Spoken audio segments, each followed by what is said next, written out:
So we're actually 9-centered beings. Sort of evolved. Yeah, we've evolved, exactly.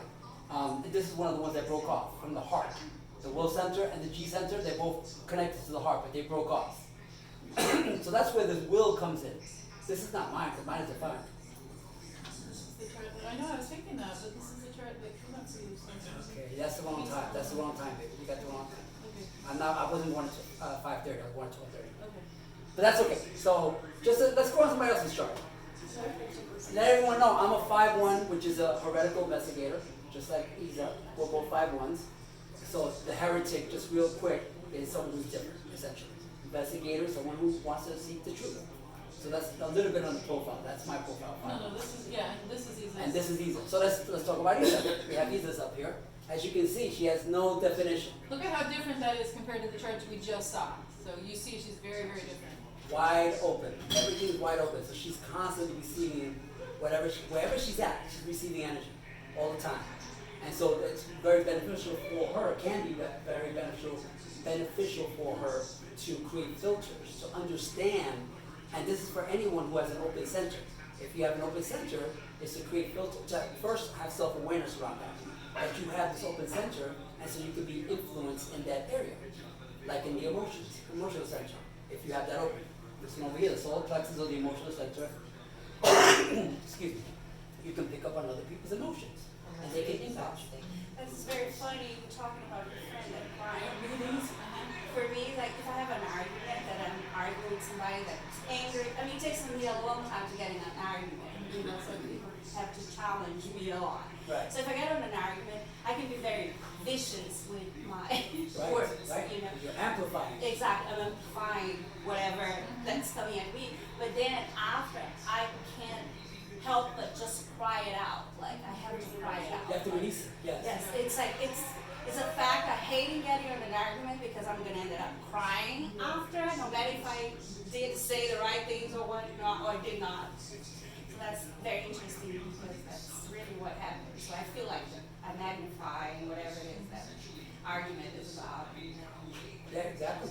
So as you look at your chart and you see an area of white, whether it's an energy center like Isa has a lot of them, they're all white. These are all areas where she's here to become wise about this thing, whatever it is. Mm-hmm. So for you, there's going to be at least one area in your chart for each of you, probably more in most cases, that you have an area of openness. We call it openness, and that means you're here to become wise about that. It's an opportunity. It's an opportunity. The reason, the why, and I'm trying to, there's so much to share, and I know it could be overwhelming, but I think this is important to know, especially since we have somebody that's so open, is you're here to become wise because when you're open, you're able to experience the full range of whatever that is. So for example, Ray talked about having an open throat. You also have an open throat. What that means is it's about communication. So you're here to experience the full range of communication. When you have an open throat, how many other people have an open throat? Does anybody else have an open throat? Ooh, we got a lot of talking. Wow. Okay. Well, when you have an open throat, you tend to feel like you're not heard. You can walk into a room and you can be right in front of somebody, hello, hello, and they might just not even hear you. And you're thinking, why don't they hear me?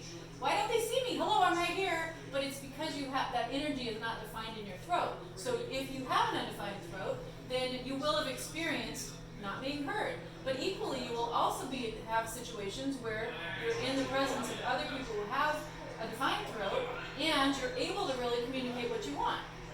So you experience the full range of that ability of speaking. And that's true for each of these centers. So wherever, I'm trying to give you stuff that's applicable to everybody because we can't go into everybody's detailed chart, but when you see an area of openness, it means that you're here to become wise about it. And if you want to know what that means, Google that center, and that will help you to understand. That's another way to look at it. So let's look at Alethia's chart. Before we go there, let me just say something for Isa as well, and for everyone really. Everything within human design, there's a purpose to it. We have a role to play in this life, and our design gives us the tools that we need to be able to play that purpose. And she is the shaman of the community. And so in order for her to be able to fill that role, she needs to have all this openness. So she's constantly receiving, so she can sample and filter and see what's going on within the community. So don't think of, sometimes people think of it as a detriment. It isn't. Just because she can receive him and is very sensitive, there's a purpose to it. And it's a role that really benefits the community and everyone, and themselves, yourself as well. So everything and anything in human design, there's a purpose to it, and it's a tool. So openness is a tool, the broadcasting or definition is a tool, a way to live your purpose. Okay, let's go on to Alethea. Okay, so what do you want to say about, I don't know, Alethea, do you want to say anything about your particular about your chart? Yeah, come on, Alethea. Yeah, I'll give you an overview. Okay, if you scroll up, I think my chart is just, it's such a, I mean, I think that everybody should get familiar with the chart because it really does give you a map of your identity. Are you a That triple makes split? sense. I'm sorry, are you I am. I'm a Okay. triple split. Okay. So, I'm a generator, I'm a 6-2 profile, which means I'm a leader and a hermit. And it shows up in my life every day because I'm always taking charge of things. I see opportunity to create, and when nobody else takes the action, I'll do. And the triple split definition I'm aware of, it means that I have a unique profile by being a triple split. We have a tendency to attract people to our energy in the sense that we're broadcasting. I guess I'm broadcasting so much, and I'm so focused on a person whenever I'm paying attention to that person, and I just have this hunger to know people and to love people and to pull their energy into my stratosphere. And I also know that something that's very interesting about triple splits, if you ever meet them, is that they're naturally polyamorous minded individuals because they're just very much like a Sagittarius energy, to where they just love people and they love attention. And I love attention. So that's what I know vaguely off the top of my head. Emotional solar plexus is my inner authority. That means that she's guided by her emotions. She has an emotional response to the triggers that she has to respond to. So for all of us, when we want to create something different in our lives, we set an intention. That means we're sending energy out of our heart center. We send it out, and it goes out on a frequency. We're sending the frequency of whatever it is that we want. And that frequency, here's how I think of it. It pings around the universe, and it like attracts like. So it kind of pings off the things that are at that same frequency, and then it sends back, like as if it's hitting off of a mirror, then it reflects back something that's going to show up in your space, if you're a generator, for you to respond to. Okay, so for Alethea, she's going to get something to respond to, and then it might be a phone call, it might be an email, it might be a sign that she sees while she's driving. It could be anything that's going to show up in her physical world. When she sees that, and she thinks, oh, is that something for me to respond to? She's going to get an emotional impulse. How does it feel? How does it feel to her? How does it feel to you? And she's going to go through a wave, a cycle. It's going to go like this. And if she makes a decision up here, it's going to be different than the decision she makes down here. And so she has to wait for that wave to crash so that she can get clarity. How many of you have emotional definition? How many of you have this colored in? Because this will be true for you, Casey. You do think that? But it's not just about coloring, it's also, is it their strategy? Well, that's true. It's your inner authority. Inner authority. Usually if you have it, it is your inner authority. Not always. Yeah. So that's what you really got to look at, is your inner authority, which is your inner GPS, your guidance system. So if it says emotional authority, this is how you benefit to make decisions. And where is with your emotions. Where in the chart is that defined? It's right here. So it says inner authority, and then it's defined. That means this one. Okay, I mean the color is fine. So, but you're saying that not everybody that has that color has that same authority, right? Right. Right. So, for example, yours. Yours I have none. You have none. So you're very special in that way. It means that you use what we call the sounding board technique. So you need to speak whatever it is you're trying to work through. You speak through it to your friends or to anybody who will listen, basically. And you're not asking for advice. What you're doing is an opportunity to hear yourself speak. And when you hear yourself say the right things over and over and over, you will be able to know what is right for you. And that Does that takes resonate? time. That's why you need to do the cycle to make that decision. Yeah. Is there anything else you want to say, Olivia, about your chart? Okay.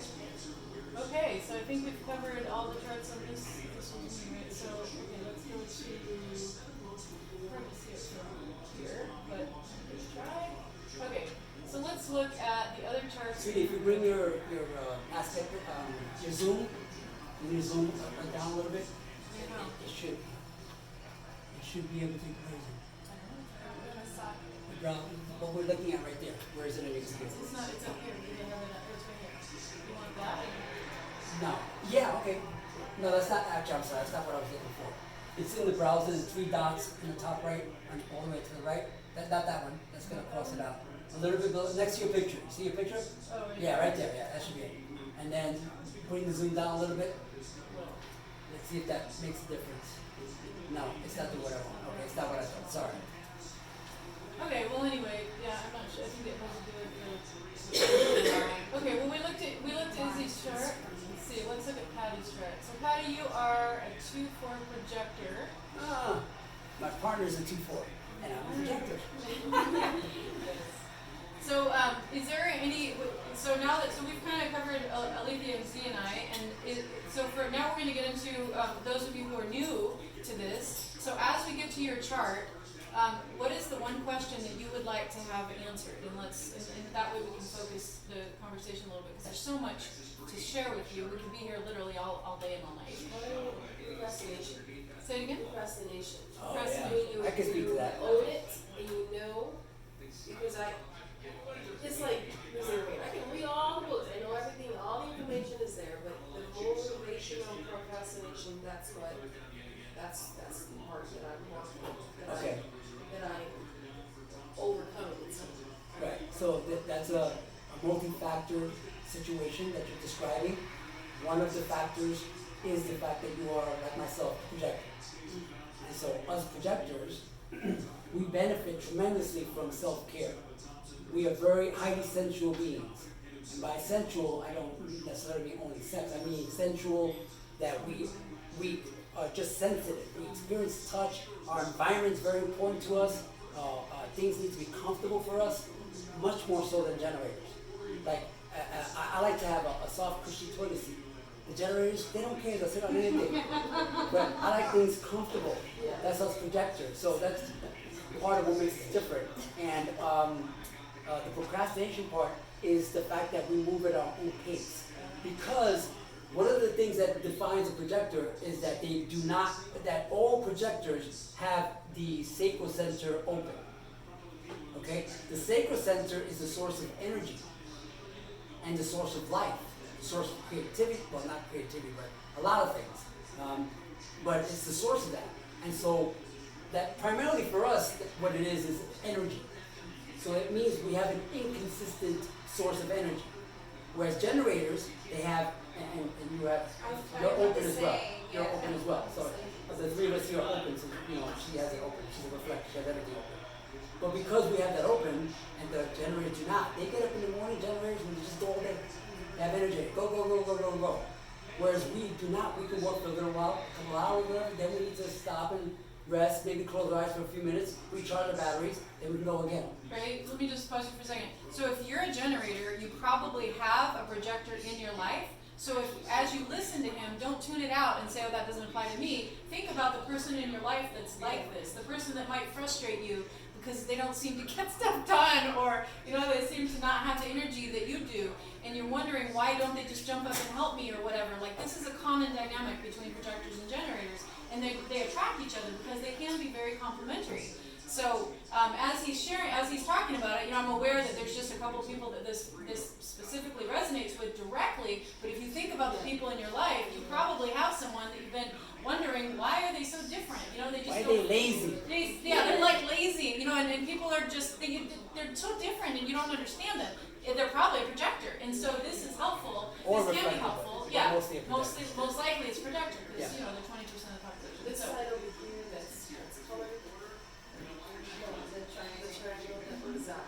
That is the spleen, which is the fear sensor. So because we have it, and I have it as well, so we have the same. And what that means is that we don't have a fear for survival. We know things are going to be fine. Yeah. We relax. We don't.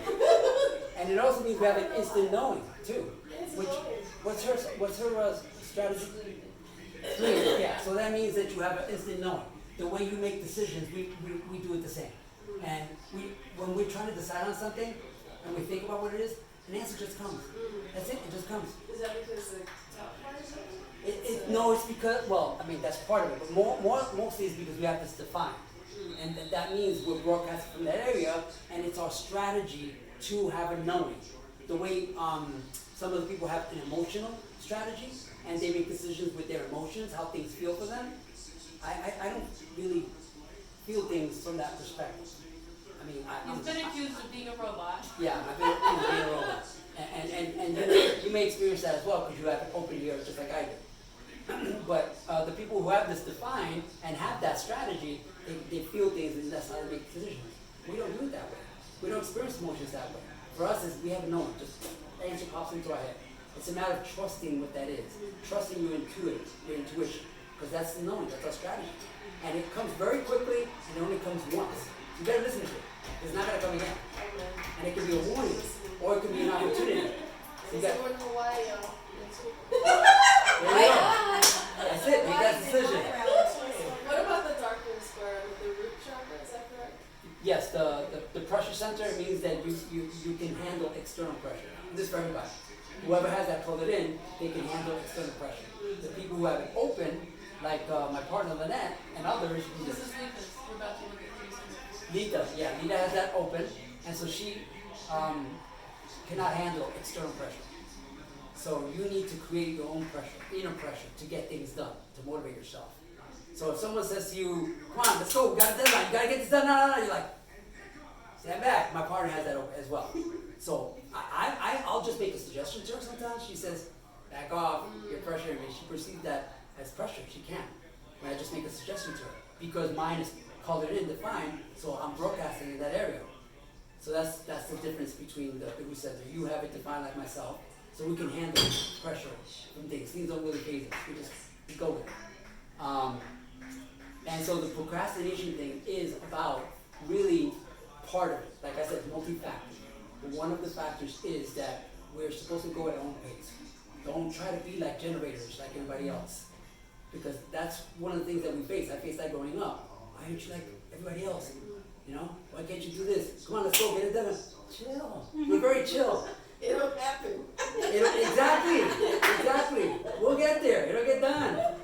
You know, so being in acceptance of that, one of the core principles, being acceptance of who we are and why we are the way we are. So that's kind of one of the factors to answer your question about procrastination. Yeah. Okay, so did that help? Okay. I realize that we probably won't get through all of everybody's questions, but we want to touch on everybody's at least one. So Lita, this is your turn. So you're a manifesting generator, 1-3, right angle across the vessel of love. Wow. So manifesting generator, you're fast. You're always about speed, right? Are you? Does that Does that resonate? No? Really? You like to take your time? You're very slow. Now Z, isn't that what you really? Okay, so maybe Z can speak to this, because you guys are unusual. I mean, I'm the opposite, and the books say they're more like you guys are more like me. But you and Z have this in common. Do you want to speak to it? It's just very, I still have my own pace.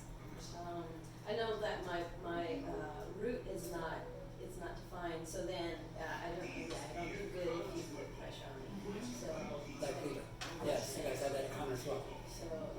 but I think it probably has all to do with conditioning, growing up. So it's trying to break that. Yes, it's like everything in life is multifaceted. There's not one answer to anything really. Into that too? Yes, please. Because one thing I observed with Z, because she felt that she was disconnected from the manifesting generator, and I said, well, who was your big influencer in your life?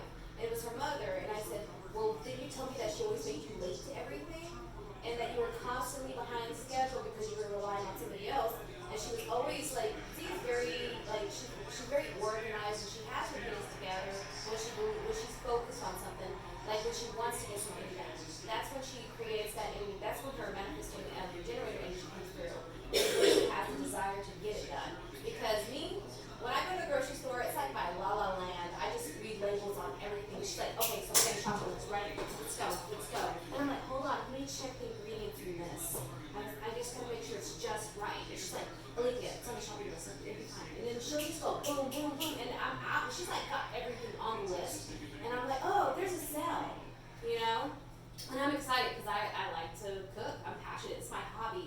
And so that's where it shows up for her, is when you give her goals and you give her things, and she has something for herself that she's mapped out, that's when she's on the go.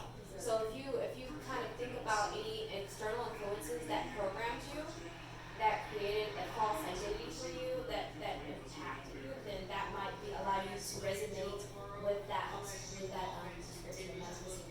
Because I'm noticing that you've got a lot of openness in your chart. So wherever it's openness, I think of it as like wet cement as a child. So those areas, whoever was around you was imprinting you. Like, you know, if you've done this, your handprint in the cement, you know, that type of a thing. So if you think of that wet cement, that's what those open areas of your chart are like. So whatever was around you when you were a child was somebody was broadcasting, like your parents or influencing you. Yeah. Their energy, you might have been around somebody that was, for instance, broadcasting in this area or this area or this area or this area for you. And so if they were, you might have picked that up. Not only are you amplifying it naturally, but you also could have, you know, like wet cement. It's sort of like you imprinted as if you were them. So an example that my human design teacher uses, and Karen Curry, by the way, this is one of my favorite books for human design, but she talks about it because her parents are manifesting generators as well, and she's a manifesting generator like me. And she said that when she was growing up, she took on certain characteristics of her parents, and then when she moved away, she thought that she was a certain way, and that because of her experience, you know, all those years living at home, but then when she got away from home, it was different, and she, like, over time realized that she was actually different, and it had to do with the imprinting that she got from her parents. Conditioning and programming in her open areas. So conditioning and programming is another topic that we like to talk about within paradigm principles, because it's so essential to understanding who we are. Because we might, you know, your design is a manifesting generator, but if that doesn't resonate with you, then we have to ask a couple questions. One, do we know is this your correct birth time? I mean, do we know this? Do you know for sure that this is your correct? Okay. So if it is, then the question is, what is your conditioning and programming? Because, and then the other question is, when we talk about these things, whatever it is, are you experiencing satisfaction or frustration? I mean, in your life. So when it comes to speed, you know, like, I mean, I'm a manifesting generator, and I just always like to get there fast. And if you think about that, how does that apply to you? Also, are you very busy? Okay, so you're very busy. So there you go. So it's speed, it's Manifesting busy. generator is the busiest type thing. It's not just speed, but it's Yeah. also busy. Yeah, we're here to be very busy with this type. So you know, as you explore that more, like it's a multifaceted thing. We start with just the basic kind of summary overview, but as you dive into it for yourself, you know, and Gina, I know you want to look into the details of your chart too. Everybody probably does. As you look at your own chart, you will see that it's a full range of things that this means. And if it's colored in your chart, that means it's consistent. It's the thing that you can depend on in this lifetime to be consistent for you. The things that will be inconsistent are the areas that are white. So because you're going to experience, like in your case, Lita, you're open there. So you're going to get a lot of messages from your higher self or God or however you understand, you know, the energy that is greater than us. And you're going to get messages sometimes, and sometimes you're not. And you're going to just experience the full range, right? And so you're here to become wise about that. And I think it's just part of it's just part of your experience on this earth to know yourself, because you're a right angle across the vessel of love. So you're here to know yourself